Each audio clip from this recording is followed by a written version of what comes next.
Hi, my name is Joy Jeffries, and I'm the Tourism Director for Frankfort and Franklin County. And I have my friend Ed Council sitting here with me today, who is the owner of Canoe Kentucky, although I don't think you're doing much day-to-day operational work. You're kind of turned that over to the next generation. Is that correct? The next generation has taken over. The torch has been passed.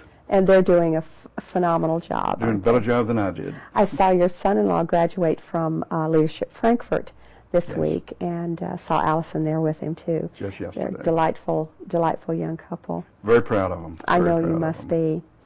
The purpose of us talking today, we're getting our audience ready. You're going to get to see a beautiful trip down the Elkhorn Creek later on this broadcast, but I wanted to just briefly get our guests caught up with what brought you to this and the involvement. You and I work together on so many projects. Tell the story that you tell about how you originally got interested in paddle sports. Well, it's a little boring because it's a very academic, Harvard-based business plan. When I moved from Virginia here 30 years ago, my son was in Scouts there, and we started a scout troop here in Peaks Mill, just outside of Frankfort. And the boys wanted to go on a major adventure each summer. Well, they tried scout camp. That wasn't adventurous enough. So the next year they wanted to go canoeing, a 100-mile canoe trip down the Green River, ending up in Mammoth Cave National Park, where we actually paddled up into a couple of caves. That was neat.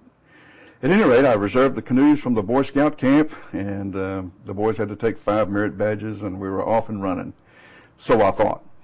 About a week before we were supposed to leave, the scout camp calls and says they're going to extend their season, no canoes. So I had to call a canoe manufacturer in an adjacent state and say, hey, I just moved through Kentucky. I don't have any references. I don't have any money. My home in Virginia is still unsold. I need 6 canoes, a trailer, and paddles and jackets in front of my house in 5 days. The guy did it. Wow. We went on the canoe trip, had a beautiful time down the Green River. It's absolutely stunningly beautiful. And the boys went back to school, got interested in girls. These bright, shiny canoes are sitting out in my front yard. People would knock on my door, say, "You going to use all those canoes today?" And I'd say, "No." And they'd say, "Well, would you mind renting us a couple?" So that's how I got in the canoe business. You've told me parts of that story, but I never heard the whole story before. That is very interesting. Well, I know, because I've spent many hours with you, that you've got such a diverse background. You've done public policy, you're an architect, you've done a lot of different things in your life, but I suspect you've never done anything quite as much fun as this. Is that correct? Nowhere near as much fun as this. I tell people with all my college education, I'm almost qualified to rent and sell and manufacture canoes and Frankfort, Kentucky. I think you're better than almost qualified. One other thing, and I know I'm going to embarrass you here, so we're on television, so you can't do much about it now. I value you as a friend because of your heart and your insides. You are a good person. I would love for you to tell just a couple of minutes, because I think our viewers would be interested, about the work you've done with the restoration and all of the work with the Katrina victims. Well, Katrina touched my soul. There's no question about it. Water is part of my life, born on the Chesapeake Bay. In fact, just got back from a brief visit there this week. But to see Mother Nature use water in the manner that Katrina did for the Gulf Coast, from New Orleans to Mobile, was a disaster that touched my heart. One of my fellow canoe operators down in Long Beach, Mississippi, was hard hit, and we had to rescue about 110 of his canoes from trees that were 30 and 40 feet off the ground. That was my September visit. You actually took a team down there to help him rebuild and get his business back going. To help him get his business back, and to actually, more importantly, help get his emotions back in check, because he was totally devastated. We also took foodstuffs and clothing and a lot of other things for cleaning out houses down there and dropped them off at a distribution center in Ocean Springs. And one little girl gave her Barbie doll to find a home down there, and we gave it to a little girl in Ocean Springs right outside of Biloxi, Mississippi. That made the whole trip worthwhile, to see the look on that little girl's eyes when we asked her if she would give a good home to this doll. Fast forward a few weeks, and Pastor Brewer from First United Methodist Church here in Frankfort kind of appealed to you just for some actually consultant and some logistical help because they were getting ready to go to Pass Christian. He was planning a trip down there in February or late January, and I said, well, I'll come over there and talk to him and let him know what to expect, because our world has seen nothing like this. When I say our world, I mean the United States. So I went and talked to them, and by George, I got hooked to go back down there, so I went back down with them. The next thing you know, you and Bess were going with them. My wife and I went down with them in late January and the first week in February, and went to Pass Christian, which was devastated. The eye wall actually hit that area, Bay St. Louis and Pass Christian, and about 80% of the homes and structures of all kinds were just totally wiped off the map. It was a tearful experience to see and talk to those people and see the devastation there. Then my son takes his two boys down during spring break in their school and helps out near Mobile and Pascagoula.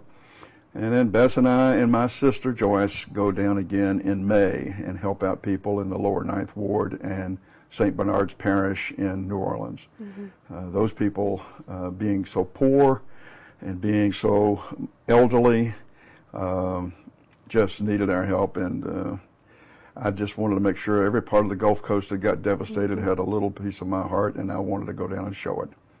Well, I haven't been down there, even though my husband and I have a heart for things like that. It just hasn't worked out for us to do that, but I'm sure proud of you, and I for all of us here at Frankfort, and I know that we've got many, many people that have gone down with relief work, but thank you, Ed, and I count it a real privilege to add you to my list of friends. Thank you.